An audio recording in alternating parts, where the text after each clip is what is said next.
we simply multiply both sides of our second equation by -2. And rewriting both equations, plus 8b equals 28. As the teacher was talking, how many of you truly heard what she was trying to teach? A majority of people would have reached for their phones after a couple buzzes to simply make sure that it was not them getting a message or notification. The second they reach for their phones, their attention is lost. In today's world, kids are starting to have access to technology at all times. The phone by itself may not entirely be the problem. However, behind every app is a team of technologists that study human behavior. These technologists specifically study ways to create apps that make them addicting.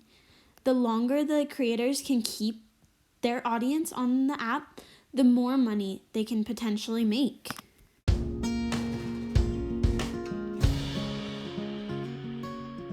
I'm teaching like CE classes, like my economics class, the majority of those students will put their phones away in the charging station that I have, and they're not on their phones at all during class. But usually my non-CE classes are on their phones quite a lot. I would say like 50% of the class time they're looking at their phones. Yeah, so I think about when I first started teaching, I used to lecture a lot more, and I've cut back on that just because I don't think I can keep everybody's attention.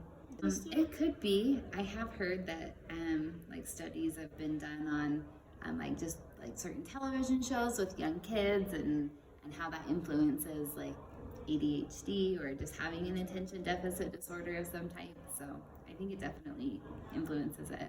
Yes, I feel like I do try to include more videos or like changing things up in some of my different classes versus just like lecture.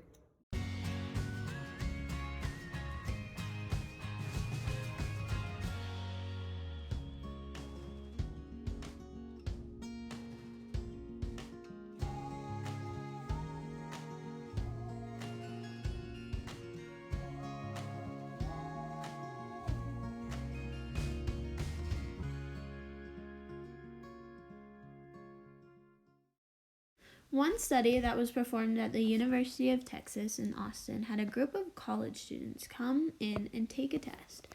Randomly selected, some of these students had their phones face down on the desk next to them.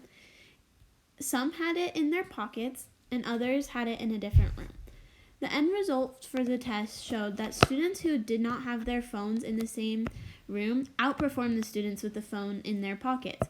The students who had their phones in their desk scored the lowest. The attention span of kids in high school are not the only attention spans that are being affected.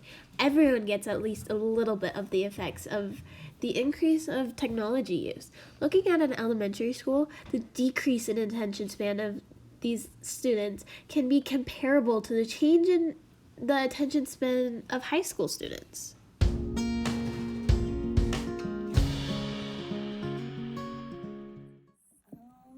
In first grade, it's probably maybe just a couple have those gab watches. But other than that, we really don't have a ton of problems unless they're on their Chromebooks, and then they kind of wander on their Chromebooks a little bit. They usually say that it's like their age plus 2 minutes, but I feel that since kids are more into computer games and things like that, they are more always having to play and do lots of things. Yes, I have. I still feel like first graders need to write a lot, so I still do that, but we do a lot of like reviews and like Jeopardy games and different things like that to kind of keep them engaged and using their Chromebooks and Nearpod lessons and stuff. I don't think it's necessarily technology in the classroom. I think it's probably more like kids are just used to playing video games a lot at home and not as much going out and playing outside, and so I think that they're used to quick, fast, immediate results in video games, but that doesn't happen in the classroom as much. Harvard published the article, Can Cell Phone Use Cause ADHD by Claire McCarthy, McCarthy goes on to explain an experiment with a variety of kids. In this experiment, she asked them to answer the questions of how many times a day they did each of the 14 activities. Then the researchers continued to keep a tab on the amount of ADHD symptoms the kids showed compared to the amount of time they spent on technology.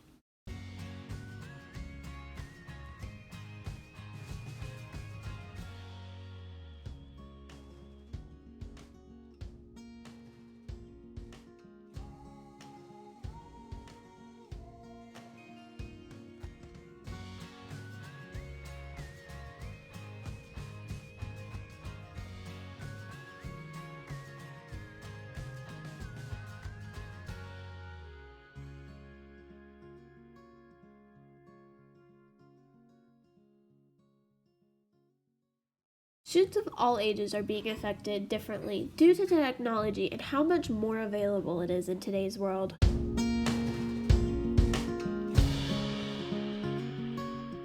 would say at least 90% got on their phones at least once during class. I think that it actively pulls kids away from what they should be paying attention to in class. That's an interesting question, because I've found that the way I teach has to change all the time to navigate through and around and over and under technology. So this latest wave with the AI has forced my hand to reduce the use of technology in the classroom. So it's just been interesting. So like right now I have to have kids rough draft by hand in front of me. I don't accept their papers if I did not actually see them produce it with their own hand. While the full effects of technology on the minds of kids cannot be fully predicted at this point, it is safe to be assumed that technology is harming the learning ability of the future generations. The effects of technology can be seen throughout all grades in public schools. The change needs to happen to help future generations. The world is falling captive to technology and losing the ability to learn and develop at a rate that is needed to survive in today's ever-changing world.